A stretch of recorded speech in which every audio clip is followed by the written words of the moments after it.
Hey there, brilliant people. So today's question is, what are chakras anyway?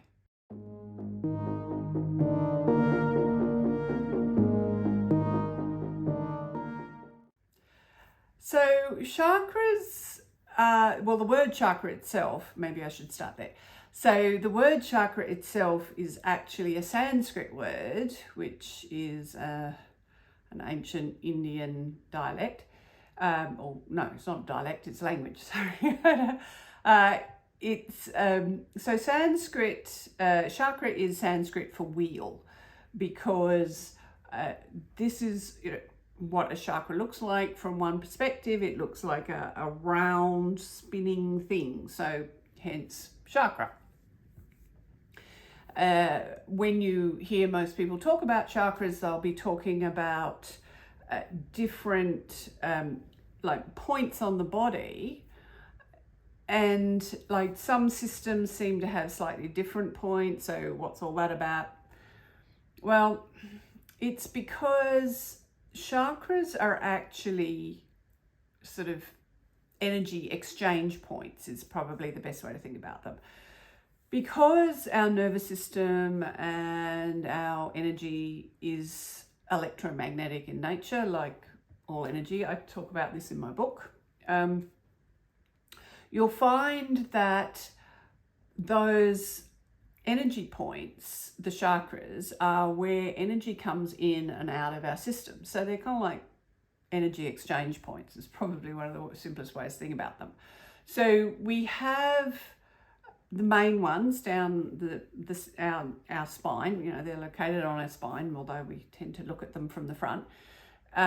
But you have small ones everywhere. Like you have ones over like every joint, and hence you have you have them in the middle of your palms, middle of your feet. So even the major ones, they have smaller ones around around them. So don't sort of get hung up on thinking, oh well, there's only this many and this is where they are. And different systems will look at them differently. Like I think the Tibetan system only sort of looks at 4 major energy points, so that's a bit different. But most of the time when people are talking about chakras, they're talking about the 7 main ones that are located up and down the spine. And when, and they'll talk about what they mean and all this kind of stuff. Well, even those things, when you actually look at what that part of your system relates to, makes a kind of a sense. So we'll go through them really quickly so you've got a sense of it. But the main thing to remember is they are little energy exchange points. So one of the things to remember, for example, is like most texts that talk about chakras will talk about the fact that they spin clockwise. Now that's mostly true for, like in the areas that those texts were written. But you have to remember that most of those texts were written in the Northern Hemisphere. I live in Australia. So the thing is that our chakras, or energy junction points, they're actually points at which energy comes in and out of our bodies from the electromagnetic field that we live in, which is the Earth's electromagnetic field.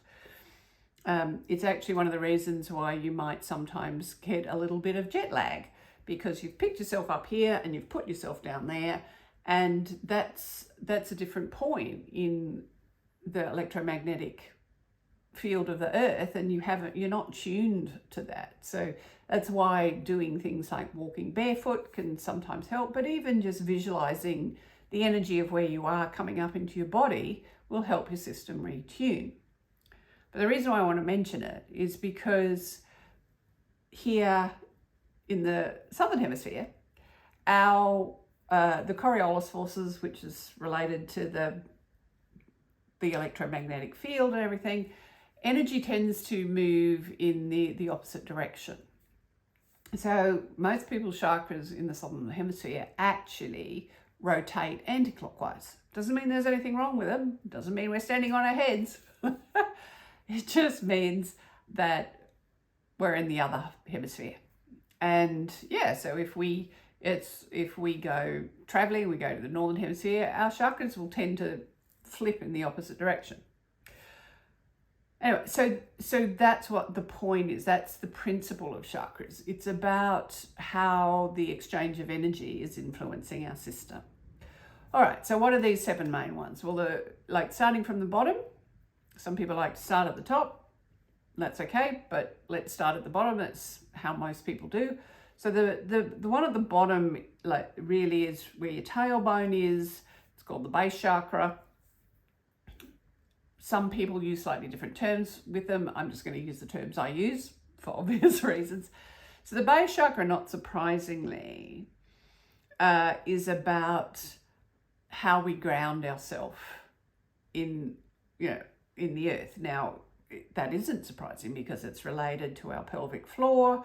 It's related to the stability of our pelvis, on a physical level. So the fact that it's related to our physical strength, our constitution, if you like, that's not surprising. Right. So then the next chakra is often, some people call it sacral because it's near your sacrum. It's actually at the top of your sacrum, so the top of your pelvis rather than the bottom of your pelvis, or it could be called the sex chakra. But again, that's not surprising. It is around where our sexual organs are related. Deeper sort of meaning of that is that it's about creativity and pleasure. Again, not surprising, but the pleasure, remember, doesn't have to always be sexual, is what I'm saying. If the only pleasure that we had in life was while we were getting busy, that would be a lot of time that we weren't having pleasure, and that would be really sad. So yes, it's about all the different kinds of pleasure you can have.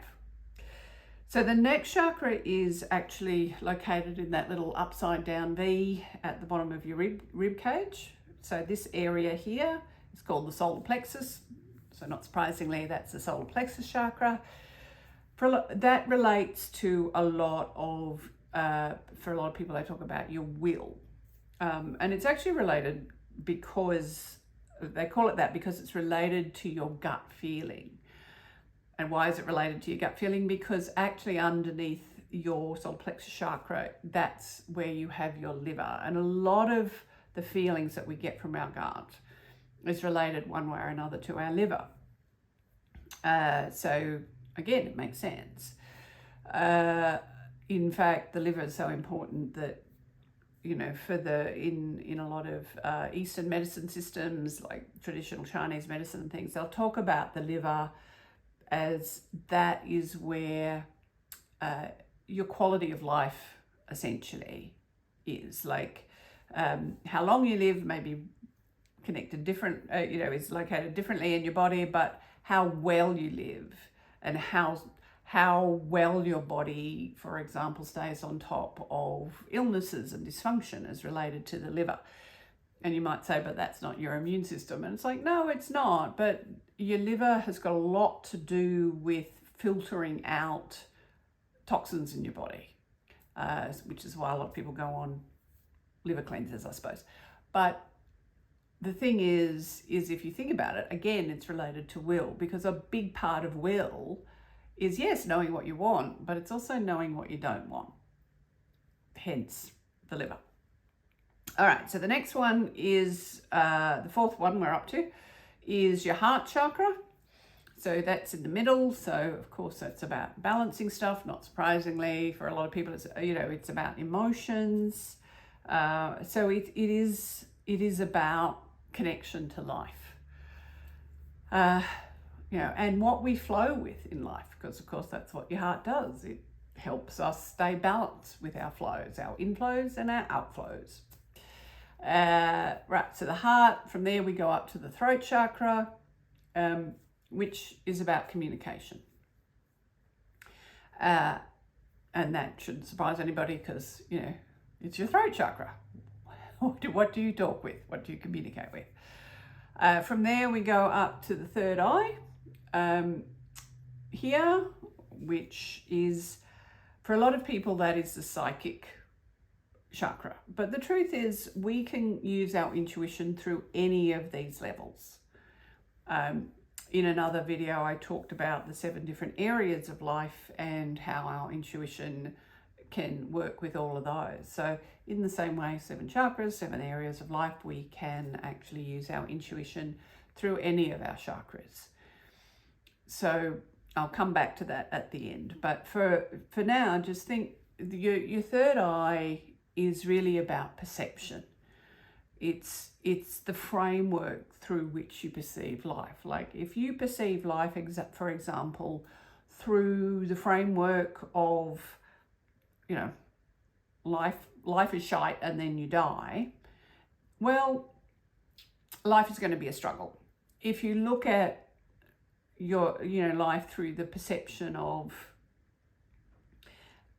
life is a process of unfolding joy, or life is a process of personal growth, your experience, just having that framework on life is going to give you a different perception. In other words, you have different filters.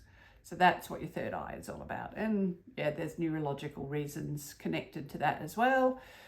There's something that is located in this area called the reticular activating system, and that's the part of your brain that, for example, I'm not a car person, but when I was at uni in my 20s, one of my friends bought an MG. I'm not a car person. I'd never seen an MG in Australia before. I thought, oh, this must be a really rare kind of vintage car. And then, of course, I started seeing them everywhere. Well, that's the reticular activating system. This is why some people, for example, who are really good at spotting business opportunities, they will just not see them everywhere because their reticular activating system is switched on to that. For me, being a chiropractor, I will notice the way people walk, and just because my reticular activating system is switched on to that. So you've probably noticed those kind of things happening in your own life. And then the 7th chakra up here is your crown chakra. So for a lot of people, that's about your connection to spiritual or higher planes, or the wider connections in the universe. So they're the 7 chakras, and as I said, your intuition can work through any of them. So if we start again at the bottom, the base chakra, as I said, it's about your connection to the physical. So when you're looking at, if you're wanting to work on things like eating intuitively or intuitively working through your exercise program, you may want to, it may help you to focus more specifically on your base chakra, because that is a more direct connection. Then with your sex chakra, so that, as I said, it's about creativity. So if you're looking for how to express your creativity, maybe you want to, start doing, whether it's art or social media or some kind of creative outlet, you might want to tune into your sex chakra in that area, because that is the sex chakra, the creative chakra. So that again might give you a more direct connection. When you're working on a particular goal, you may want to focus on your solar plexus, because again, that's the gut feeling. So gut feeling is a kind of intuition that is very much related to not just you being in alignment with yourself, but whether or not that is going to help you achieve the thing that you're after. Heart chakra, empathy, relationships, that's for empathy is very much located here in your heart chakra. In your throat chakra, as I said, it's about communication. I mean, I suppose empathy can be a form of communication, but telepathy actually takes place really more through your throat chakra. So if that's something you're into, you might want to focus here. Your third eye, as I said, is about perception. And so a lot of the things that we do with our intuition, whether it's visualization or, you know, tuning in, trying to get a picture of how something is going to turn out, again, you might want to focus on your third eye. So the spiritual stuff, like your crown chakra, that's more big picture stuff. So, and if you think about how that connects in through your brain, your crown chakra is that chakra that enables you to have that complete connection to your whole system. So it is much more big picture stuff. So if you're wanting to use your intuition around life purpose or finding a deeper meaning in life, that's the chakra you might want to focus on. So yeah, as I said, your intuition, your energy can work through any chakra, but your chakras are a way of helping you focus more specifically, and that for a lot of people can help them get clearer answers. So I hope that helps you. If you've got any questions or comments, experiences of working with your chakras, let me know in the comments below, and remember that you're brilliant.